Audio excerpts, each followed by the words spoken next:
Sir Ravi Ganiga sir ನಮಸ್ಕಾರ. ನಮಸ್ಕಾರ ನಾಗರಾಜ್ ಅವರೇ, ಚೆನ್ನಾಗಿದ್ದೀರಾ? ಚೆನ್ನಾಗಿದ್ದೀನಿ ತಾವಾಗಿದ್ದೀರಾ ಸರ್? ಚೆನ್ನಾಗಿದ್ದೀನಿ ಸರ್. ಎಲ್ಲಿ ಕಾವೇರಿಗೆ ನೀರ್ದು ಬಂದ್ಮೇಲೆ ಎಲ್ಲಿ ಚೆನ್ನಾಗಿರಕ್ಕಾಗತ್ತೆ ಮಂಡ್ಯದವ್ರಾಗಿ? ಇಲ್ಲ ಏನಾಯ್ತು, ಅವಾಗಲೇ ಫಸ್ಟ್ ಸೆಗ್ಮೆಂಟ್ ಅಲ್ಲೇ ನಾವು ತಗೊಂಡು ಅದನ್ನ ಕಾವೇರಿ ಇಶ್ಯೂನ ತಮಿಳ್ನಾಡಿಗೆ ಹೋಗಿ ಏನೋ ರಿಯಾಲಿಟಿ ಚೆಕ್ ಮಾಡ್ಬಿಟ್ಟಿದ್ದಾರಲ್ಲ, ಅದಕ್ಕೆ ರಿಯಾಕ್ಷನ್ ತಗೊಳ್ಳೋಣ ಅಂತ ಮಾಡಿದ್ವಿ. ಈಗ ಸಿಕ್ಕಿದ್ದೀರಾ, ಏನ್ ನೋಡಿದ್ರಿ ಸರ್ ಅಲ್ಲಿ ತಮಿಳ್ನಾಡಲ್ಲಿ? ನಾನು ಈ ತಿರುನಾಳಾರು ದೇವಸ್ಥಾನಕ್ಕೆ ಹೋಗಿದ್ದೆ. ಹೋಗುವಾಗ ಚಿದಂಬರಂ ಅನ್ನ ಪಾಸ್ ಆಗ್ಬೇಕು. ಚಿದಂಬರಂ ಅನ್ನೊಂದು ಡಿಸ್ಟಿಕ್, ಅಲ್ಲಿಂದ 50 ಕಿಲೋಮೀಟರ್ ಕಡಲೂರು ಅಂತಿದೆ.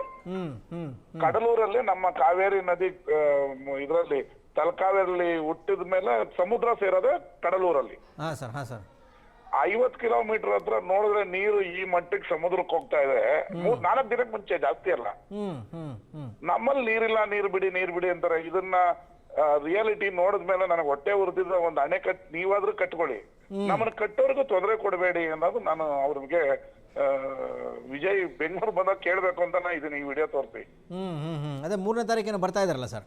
ಅದೇ ಅವತ್ತೇ CM ಆಫೀಸ್ಗೆ ಹೋಗಿ ತೋರಿಸಿ, ನೋಡಿ ಸ್ವಾಮಿ ನೀವಾರು ಕಟ್ಟಿ, ಇಲ್ಲ ನಮಗಾರು ಕಟ್ಟಕ್ ಬಿಡಿ, ಇಲ್ಲ ಅಂದ್ರೆ 100 ವರ್ಷ ನಮಗೆ ನಿಮಗೆ ಎಲ್ಲ ಶಾಪ ಆಗ್ತಾರೆ ಮುಂದಿನ ಪೀಳಿಗೆ. ಇದನ್ನ ನೀವು ರಾಜಕೀಯಕ್ಕೋಸ್ಕರನೋ ಓಟ್ಗೋಸ್ಕರನೋ ಜಗಳ ಹಾಕೊಂಡಿದ್ರೆ ನಮ್ಗೆ ಕುಡಿಯೋ ನೀರು ಸಿಗಲ್ಲ. ಈಗ ಹೋದ್ ವರ್ಷ ನಾವ್ ಯಾರು ಇದ್ರ ಬಗ್ಗೆ ಮಾತಾಡ್ಲಿಲ್ಲ, ಅದಾಚೆ ವರ್ಷ ಮಾತಾಡ್ಲಿಲ್ಲ. 300 TMC ಎಕ್ಸ್ಟ್ರಾ ಹೋಯ್ತು ಹೋದ್ ವರ್ಷ. ಅವಾಗ ನಾವು ಸಂಧಾನ ಸೂತ್ರ ಮಾತಾಡ್ಲಿಲ್ಲ, ತಮಿಳ್ನಾಡು ಮುಖ್ಯಮಂತ್ರಿ ನೆನ್ಸ್ಕೊಳ್ಳಿಲ್ಲ, ಮೇಕೆದಾಟು ಡ್ಯಾಮ್ ನೆನ್ಸ್ಕೊಳ್ಳಿಲ್ಲ, ಮೆಟ್ಟೂರ್ ಡ್ಯಾಮ್ ನೆನ್ಸ್ಕೊಳ್ಳಿಲ್ಲ. ನಾವು ಯಾವಾಗ ಈ ಬರಗಾಲ ಬರುತ್ತೆ ಅವಾಗ ಎಲ್ಲ ನೆನ್ಕೊಳ್ತೀವಿ. ಈ ಸಲ ಪಟ್ಟಿ ಹಿಡಿದು ಮೇಕೆದಾಟು ಕಟ್ಟೋದು ಒಳ್ಳೇದು ಅಂತ ನಾಗರಾಜ್ ಸರ್ ನಮ್ದು. ಸರ್ ಆಮೇಲೆ ಈಗ ರೈತರು ಕೂಡ, ನಿಮ್ಮ ಕಾನ್ಸ್ಟಿಟ್ಯೂನ್ಸಿ ರೈತರು, ಆ ಭಾಗದ ರೈತರು ರೊಚ್ಚಿಗೆದ್ದಿದ್ದಾರೆ. ಈ ಮುಂಗಾರು ಹಂಗಾಮ್ಗಂತೂ ನೀರು ಬಿಡೋಕ್ಕಾಗಲಿಲ್ಲ, ಬರೀ ಕುಡಿಯೋ ನೀರಿಗೆ ಅಂತ ಇಟ್ಕೊಂಡಿದ್ದೀರಿ.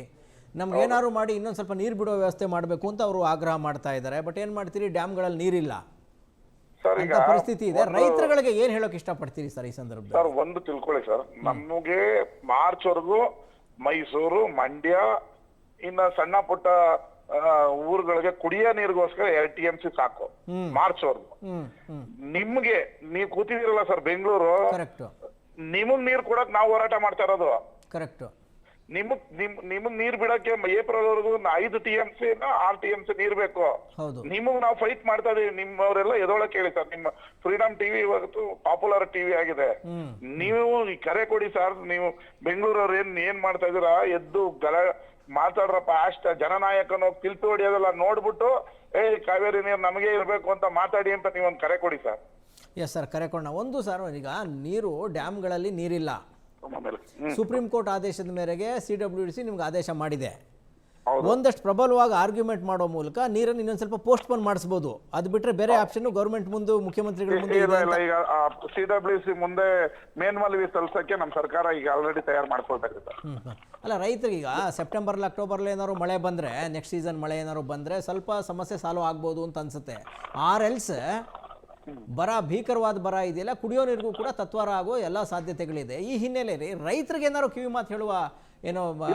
ನಾನ್ ರೈತರ ಪಾಪ ಏನು ಕಿವಿ ಮಾತು ಹೇಳೋ ಅಂತ ಪರಿಸ್ಥಿತಿ ಇಲ್ಲ ನಾವು. ಯಾಕಂದ್ರೆ ಅವ್ರಿಗೊಂದ್ ಕಡೆ ಬೆಳೆ ಬೆಳೆಯಕ್ ಆಗ್ತಾ ಇಲ್ಲ, ಇನ್ನೊಂದ್ ಕಡೆ ಜಾನುವಾರುಗಳಿಗೆ ನೀರು ಕೊಡ್ಬೇಕು. ಅವ್ರನ್ನ ನಾವು ಸಮಾಧಾನವಿರಿ ಅಂತ ಹೇಳೋದಕ್ಕಾಗಲ್ಲ. ಬಟ್ ಯಾವ್ದೇ ಕಾರಣಕ್ಕೂ ತಮಿಳ್ನಾಡಿಗೆ ನೀರು ಬಿಡಬಾರ್ದು ನಮ್ಮ ಸರ್ಕಾರ. ಅದು ಮಾತ್ರ ನಾನು ಕಡಾಖಂಡಿತವಾಗಿ ಹೇಳ್ತೀನಿ. ಇವತ್ತು ನಮ್ಮ ನೀರಾವರಿ ಸಚಿವರು ಹೇಳಿದ್ದಾರೆ, ಇವತ್ತು ನೀರಿಲ್ಲ ನಮ್ಮ ಹತ್ರ, ನೀರ್ ಬಿಡೋ ಪರಿಸ್ಥಿತಿ ನಾವಿಲ್ಲ, ನೀರ್ ಬಿಡಕ್ ಆಗಲ್ಲ ಅಂತ ಹೇಳಿದ್ದಾರೆ. ನಾಳೆ CM ಡೆಲ್ಲಿಯಿಂದ ಬರ್ಲಿ ಸರ್, ಅವ್ರನ್ನ ಮೀಟ್ ಮಾಡಿ ಯಾವ್ದೇ ಕಾರಣಕ್ಕೆ ನೀರ್ ಬಿಡೋದು ಬೇಡ, ನಾವು ಮೇಲ್ಮನವಿ ಹೋಗೋಣ ಅಂತ ನಾನು ಒತ್ತಾಯ ಮಾಡ್ತೀನಿ, ಹೇಳ್ತೀನಿ ಅವ್ರು. Yes sir, thank you so much sir Ravikumar sir, ಬಿಟ್ ಫ್ರೀಡಮ್ ಟಿವಿ ಜೊತೆ ಮಾತಾಡಿದ್ದಕ್ಕೆ. Thank you sir. Thank you.